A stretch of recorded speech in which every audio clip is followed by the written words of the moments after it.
Hi there, just doing a bit of a review of the Kindernay XIV. Been running it for about 250 k's now. It's a 14-speed internal geared hub with hydraulic shifting. All the actuation of how the gears shift is done in here. The shifter simply moves the actuation shaft, the index, one time. So it's quite simple. Obviously, being an internal hub, everything's encased in there. Initially when I set it up, it took a little while to get it to work well, in terms of everything felt really tight. But that's normal because the seals and all the planetary gears and everything is very machined to a precision. So everything's really tight. So I thought, what have I done?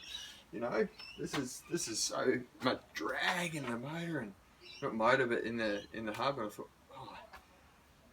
this is going to be a pain. But after about 100 k's, things really started to loosen up, and it started to really coast faster.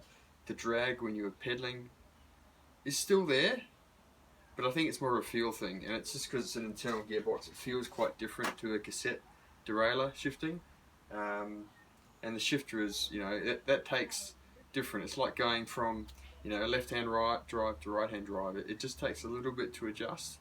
When you've been used to a cassette system for so long, it's not as straightforward, but you get used to it.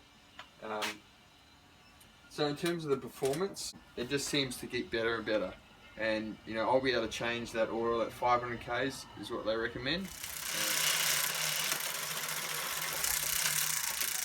It's a bike packing rig.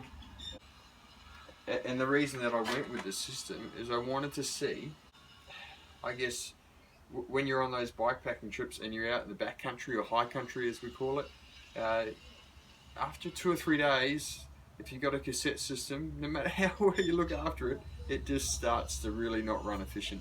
I've still got a louver chain, but I'm not needing to shift that chain. It's that chain stays. As long as I just maybe keep an eye on the tension, make sure it's all in its dropouts okay, it'll just keep shifting. And that, I reckon, is going to be a winner when I eventually take this out on a big trip, and to see how that performs after that 3-day mark. The other advantage of this system is you don't have a rear mech hang down there. You don't have anything that could potentially break off and shear off. Other factors I've even thought about, because I think about these things, you know, when you're out bush, is what happens if the hydraulic shifting fails and I'm in the wrong gear? Well, I reckon I could do it, because you can easily remove the rear wheel, you can drop it out, and then you could turn the actuator. Possibly by hand, I don't know. I'm going to give that a go in a minute to see if I can do that, but I'll show you that you could find a gear even if this fails, or you somehow cut a hose for some reason. You know, there's things that I think about what would happen if. It's like knowing how to put a tyre plug in a tubeless tyre. You don't do it often, but it's good to know how to do it.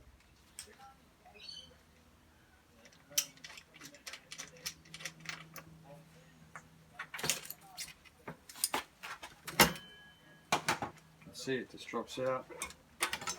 Remove that. And obviously it's been ridden, it's pretty dirty, but you can see how easy it is. And one thing I want to show you is, if you look into here, you can see this is the part that changes gears.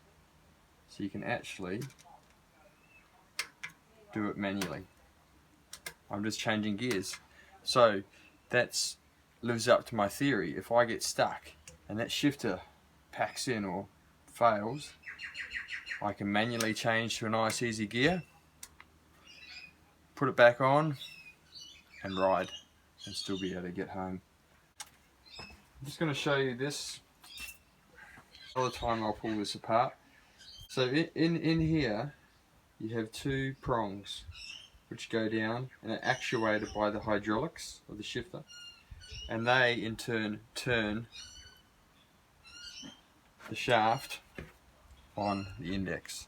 So we can look at this a bit more detail later for those if interested, but that gives a bit of insight into the Kindernay XIV.